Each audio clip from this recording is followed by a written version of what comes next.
skill kita nggak dihargai karena kamera kita yang bagus gitu ya. Jangan sampai lu kebatas sama kamera mahal, hasilnya bagus. Gua sekarang kalau ngefoto pasti pakai continuous kalau untuk ngejar momen. Assalamualaikum warahmatullahi wabarakatuh. Hai semua, nama saya Fajar dan terima kasih telah memberikan kesempatan kepada saya untuk menemani kalian semua.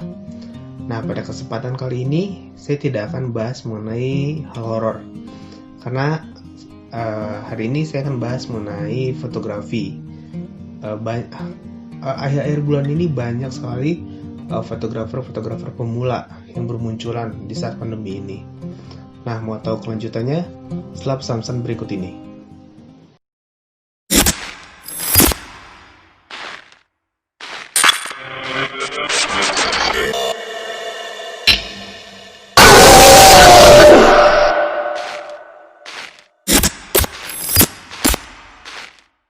Nah, seperti yang udah gue bilang tadi, Aldi ini dia teman gue waktu di kampus. Kalau di kampus itu kita seringnya ngeband karena sekarang lagi pandemi, jadi dia pulang ke kampung halamannya. Nah, akhir-akhir ini tuh gue lihat dia di Instagram itu kayaknya aktif dalam dunia fotografi. Nah, bisa dibilang dia itu sebagai fotografer, khususnya di wedding ya. Nah, kali ini tuh gue mau bahas mengenai fotografi. Fotografi itu kan merupakan salah satu bentuk komunikasi non-verbal, yaitu komunikasi dengan menggunakan gambar. Nah, fotografi juga bisa disebut sebagai bentuk ekspresi dari seorang fotografer terhadap apa yang dilihatnya. Nah, lu kan sebagai bisa dibilang fotografer, udah lama ya lu berkecimpung di dunia fotografi. Kalau boleh tahu udah berapa lama sih?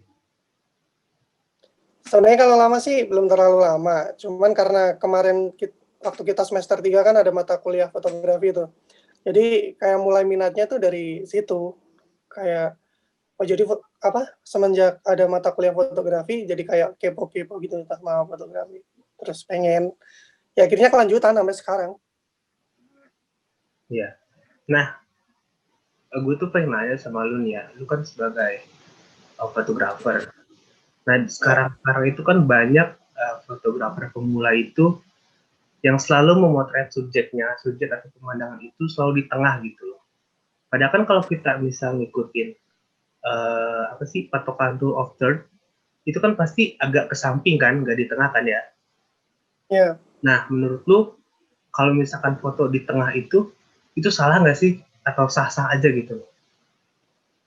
Ya kalau dibilang sah-sah aja itu sah. Jadi foto kalau menurut gue ya, foto dari beberapa angle mau dikasih di kiri, tengah, atau kanan, itu masih sah-sah aja, tergantung konteksnya. Yang penting, itu kan ada gridnya. Apa sih namanya, gue sampai lupa. Pokoknya gridnya itu masih pas sama garisnya. Kalau di tengah ya di tengah, kalau mau ditaruh di kanan, ya pasin sama garis yang di sebelah kanan. Jadi kayak nyesuaiin konteksnya aja sih dari fotonya. Sebenarnya yang penting dari foto itu tuh harus presisi. Kalau emang pengennya di tengah, berarti kanan kirinya harus sama. Kalau pengen di sebelah kiri, berarti jarak antara space dari kiri ke tengahnya harus presisi, harus berbanding sama lah pokoknya. Kayak gitu sih kalau dari gue. Iya. Nah, kan kalau misal kita mau melakukan, kita memotret suatu objek, apa sih yang harus kita lakuin dulu? Misal kita setting kameranya atau setting apanya gitu, biar si hasil fotonya itu sesuai dengan apa yang kita harapkan gitu. Yang pertama tuh kalau setting kamera pasti ya sebelum hunting, kalau nggak sebelum pemotretan. Jadi tergantung dari tempat juga.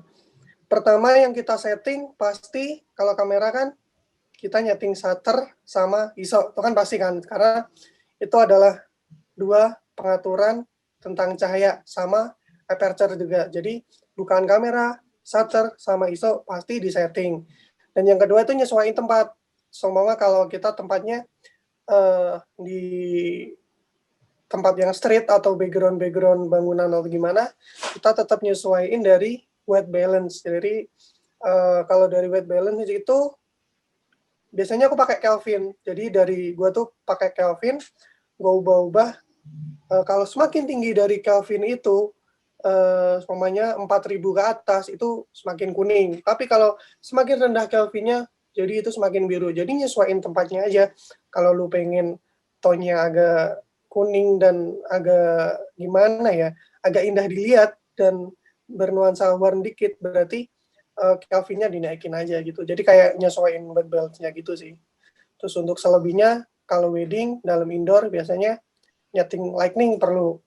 Lightning itu nyambungnya sama ISO sama shutter speed. Pasti, karena kalau udah masuk ke lightning, pasti gimana ya, pantulan dari lightning, pengaturan sama ISO shutter itu pasti berubah. Jadi kayak beda aja sih kalau nggak pakai lightning sama nggak. Gitu sih. Nah, tadi kan lu sedikit menyinggung Kelvin. Kelvin itu apa sih? Mungkin banyak orang yang belum tahu gitu. Ya, jadi Kelvin tuh salah satu white balance yang ada di settingan kamera. Biasanya kalau white balance itu kan ada AWB, di mana yang AWB itu namanya auto white balance, terus ada Kelvin. Kelvin itu adalah kayak gue ngejelasin apa gitu ya. Jadi Kelvin tuh kayak gimana ya, temperatur buat ngatur temperatur warna pada foto. Dan itu ada beberapa pengaturan lagi sih. Biasanya tuh kayak ada hitam putih sama namanya white balance tuh vivid kalau nggak salah. Jadi sebenarnya white balance ini tuh kayak picture style-nya lu yang mau lu pakai gitu.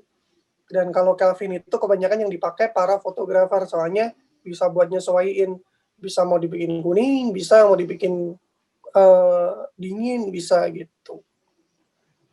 Itu lebih fleksibel sih, tapi tetap manual. Ya. Nah, lu sering foto wedding. Lu Iya. kan sering foto street-street gitu kan. Nah, fitur-fitur apa sih yang lu sering gunain gitu? Yang menurut lu itu simple, bisa digunain sama semua orang, hasilnya bagus gitu. Apa ya? Oh, ini pengaturan dari picture style. Jadi kebetulan kamera gua kan Sony A7. Jadi di kamera itu tuh ada settingan namanya picture style yang bisa apa tuh namanya, buat ngatur-ngatur kontras, brightness, dan sama sharpness. Jadi ketajamannya itu tuh bisa diatur kan kalau di kamera gua. Jadi fitur yang paling berguna tuh buat pemotretan itu, karena setiap tempat pasti beda pengaturan, dan setiap orang, setiap wajah, dan setiap uh, apa ya, setiap objek tuh pasti punya pengaturan yang berbeda. Dan gue dibantu banget sama pengaturan gue yang bisa ngatur kontras ini. Pokoknya 3, ada pengaturan kontras, brightness, sama sharpness. Itu benar-benar ngebantu sih menurut gue buat pemotretan. Nah, tadi kan ngomong-ngomong kamera nih, kan banyak orang-orang itu berstatement kalau semakin mahal kamera itu selalu semakin bagus gitu hasil fotonya. Lu setuju nggak sih sama statement kayak gitu? Sebenarnya gimana ya, setuju nggak setuju ya, tapi lebih banyak nggak setujunya. Soalnya gue pernah udah ngefoto capek-capek bagus, di komen, wah ini kamera lu mahal nih. Jadi kayak seakan-akan tuh skill kita nggak dihargai karena kamera kita yang bagus gitu ya. Jadi ya gimana ya, sebenarnya foto bagus itu dari komposisinya, dia pinter-pinter ngatur komposisi sih. Jadi kayak pengaturan cahaya tuh yang paling susah. Jadi kayak meskipun kamera lu kalau murah, kalau lu pinter ngatur cahaya sama tone warna pasti bagus. Jadi gue ada temen, dia kameranya tuh 1200, Canon 1200, bayangin coba. Dia weddingan rame banget. Karena apa? Dia bisa ngatur cahaya sama tone warnanya. Apalagi ditambah editingnya. Jadi kayak mantap lah pokoknya. Jangan sampai lu kebatas sama kamera mahal, hasilnya bagus. Jangan tuh bakal apa ya, insecure banget sih kalau kayak gitu di dunia preweddingan. Nggak maju-maju. Nah, misal nih, lu foto orang, itu gimana sih kalau kita, karena kita mau nge-crop nih, bahas nge-crop. Posisi yang bagus gitu untuk di crop tuh, kalau tubuh bagian tubuh yang pas di crop tuh segimana sih? Misal kita mau ngambil bagian atas doang nih, tanpa kaki misal. Itu posisi crop yang pas Iya, iya, iya. Mana sih? Jadi Photoshop tuh tergantung fotonya juga ya. Jadi foto kan ada yang potret, ada yang landscape.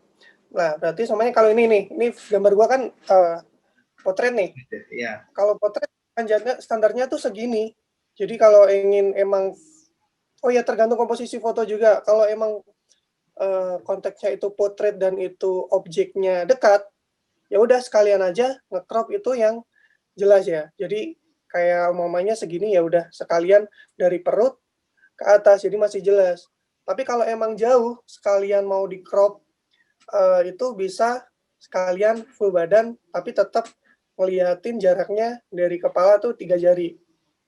Itu perhitungannya. Sebenarnya kan kegunaan crop itu tergantung selera juga ya. Jadi ada yang biasanya style orangnya itu naruh objeknya di sebelah pinggir kan kayak yang lu bilang tadi yang di awal. Jadi kan foto itu kan sah. Jadi dia ingin fotonya di pinggir tapi padahal dia ngeteknya di tengah gitu. Jadi dia ingin objeknya jadi di pinggir kan akhirnya nge-crop. Itu sah-sah aja, cuman kayak yang gue bilang di awal tadi harus tepat pada apa tuh namanya gridnya. Kan ada garisnya tuh. ya. Biar bilangnya apa sih kalau kata fotografer tuh biar presisi gitu ya. Komposisinya biar pas. Tapi beda konteks kalau udah masuk ke apa tuh namanya street photography. Kalau street photography kan ngecropnya tuh tergantung kebutuhannya. Jadi semuanya lu ngefoto objek bocah lagi mandi gitu. Bocah lagi mandi cekrek dan di belakangnya tuh ada objek yang gambarnya tuh nggak nyambung sama konteks foto lu yang dalam street photography itu. Lu berarti kan itu bakal lu crop, ya kan? Yang nggak kepake fotonya itu. Jadi crop itu gunanya bisa dibuat untuk ngepresisiin foto kalau nggak ngebuang objek yang nggak diperlukan. Itu aja sih. Yang mudah-mudahan lu paham kan Ya. gua. Nah, itu kan tadi yang ngomong yang apa anak kecil itu kan bisa dibilang itu salah mencari background kan berarti. Nah, Gimana? yang tadi anak kecil tadi kan itu kalau di crop itu berarti kan intinya dia salah mencari background kan fotografer. Ya. Nah, tips dari lu ketika kita foto terus nyambung gitu sama background. Mungkin lu bisa Nah, kasih tips. sekarang kalau backgroundnya, ini gue ambil dari konsep kalau kita hunting model. Kalau hunting model yang pertama tuh kan kita harus tahu konsepnya gimana. Kalau enggak, kita harus samain sama fashion modelnya. Kalau enggak, busana yang dia pakai lah. Semamanya model kita tuh dia pakai jaket jeans, celana jeans, yang casual lah pokoknya. Tapi backgroundnya kita taruh di pantai. Menurut lu masuk nggak? Nggak kan? Nah, Jadi kalau pakai jeans, celana jeans, pakai kaosan dalam, tuh pantasnya seumpamanya contoh kayak di tengah kota. Jadi temanya tuh street gitu. Jadi background tuh kayak nyamain antara objek sama backgroundnya. Jadi sama kayak temanya nyatu gitu lah intinya. Ya kan contohnya lagi gitu kalau ceweknya model kita dia pakai dress yang putih yang panjang gitu. Tapi backgroundnya kita taruh di mana ya biasanya nggak cocok tuh di sampah, ya kan nggak estetik gitu. Kita harus ngusahain di mana objek kita itu bisa estetik sama backgroundnya. Jadi ngepas-ngepasin aja sih. Dan kalau bisa pas itu bakal gimana ya biar dapet gitu fotonya. Nah, ini ada satu kesalahan lagi, misal seorang fotografer itu dia tuh mudah panik gitu. Misalkan misal dia memotret suatu kejadian atau sebuah peristiwa, terus hasil fotonya itu cukup baik, tapi mungkin si fotografernya itu dia panik, jadi si fotonya itu apa sih kayak kurang kurang kurang kurang bagus gitu loh. Itu menurut lo gimana? Karena Ini tadi dia panik kan gitu orangnya. itu dalam konteks apa dia ngefoto langsung ambil momen Ya, atau misalnya dia foto? ngambil momen nih, dia ngambil momen yang harusnya bisa bagus kalau dia santai karena dia terburu-buru, dia panik. Jadi fotonya ya gitu ala adanya gitu, apa adanya, nggak sesuai sama yang diharapkan.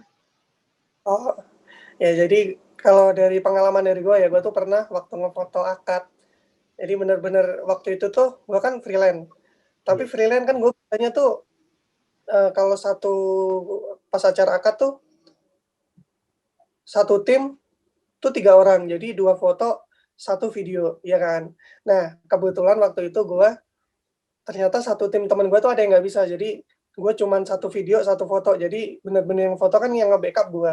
Dan waktu akad yang pas, lu tau kan waktu akad biasanya ada yang salaman bilang sah, tahu kan?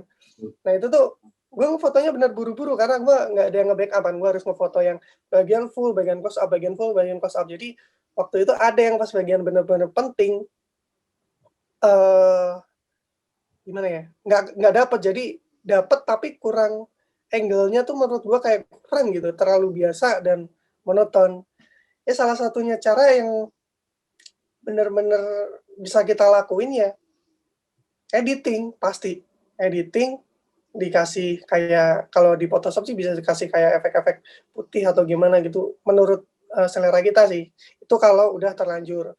Tapi kalau untuk antisipasi biar kita nggak ngalamin kayak kasus yang lu kasih tadi, gue sekarang kalau ngefoto pasti pakai continuous kalau untuk ngejar momen. Iya. Tahu kan lu continuous foto yang biasanya kali shutter tuh bisa cekrek cekrek cekrek Panjang. cekrek. Nah, Iya. iya itu kalau untuk momen biasanya gue pakai continuous sih biar nggak keulang lagi masalah kayak gitu. Iya. Nah, ini terakhir dari lu tips untuk fotografer pemula. Apalagi khususnya bisa fotografer pemula ini masuk dunia wedding. Tips dari lu. Karena ya sama-sama pemulanya Jay. Jadi kayak gimana ya mau ngasih tuh, kalau gue tuh ada yang nasehatin kemarin karena gue juga baru di fotografi, dia tuh bilang kalau kamu pengen jadi fotografer, kamu pengen bisa punya tone sendiri, maksud tone warna sendiri. Itu kan fotografer sekarang, zaman sekarang tuh yang dijual kan angle sama tone warna kan untuk dunia perwedingan. Tone warna tuh pasti kelaku banget kalau tone warna lu bagus. Jadi kalau lu pengen punya tone warna sendiri dan bagus, kenalin kamera lu sendiri. Kayak kemana-mana lu harus bawa kamera, tahu apa lu pengen foto cekrek aja. Jadi lu kayak bener-bener bisa nguasain kamera lu, kayak bisa nguasain white balance-nya kalau di kondisi kayak gini gimana, picture style-nya yang harus lu pakai kayak gimana, itu sih. Sama satu lagi, jangan gampang bosen. Kalau lu bosen dan punya kamera, cekrek cekrek cekrek, 1 bulan udah males, taruh, kelar, nggak jadi. Jadi Berarti intinya kita intinya harus kenal dulu gitu sama kamera. Kita harus iya, kenal nah, itu sendiri. pegang teguh lah pokoknya kalau lu emang pengen bisa kamera ya udah cekrekin aja, sering-sering hunting, sering-sering apa ya, jangan terpatok lu setiap foto lu harus dapat duit, enggak. Jadi gue pertama bisa sampai diajak sering freelance sama orang-orang tuh karena gue sering hunting sama mereka gitu. Enggak terpatok, enggak capek gue hunting ngapain sih, itu enggak. Jadi gue niatnya tuh hunting, gue belajar sama mereka, dan tone gue diterima dan gue bergaul sama mereka, ya udah dapat project sampai sekarang tuh. Oke. Jadi makasih nih buat waktunya, lu udah meluangkan waktu buat berbagi cerita di sini. Makasih Iya, lagi. iya. Makasih juga udah diundang buat ke podcast yang sangat fenomenal ini ya. Mungkin nanti kita bisa ngobrol-ngobrol lagi di lain waktu, Bisa. bahas-bahas yang lain lagi. Sebenarnya podcast ini tuh harusnya bahas horor, tapi untuk kali ini kita bahas yang ya kita have fun aja. Evan ya, santuy. Iya, aja. Ya, makasih Di. Yo, aman bro, makasih. Yuk.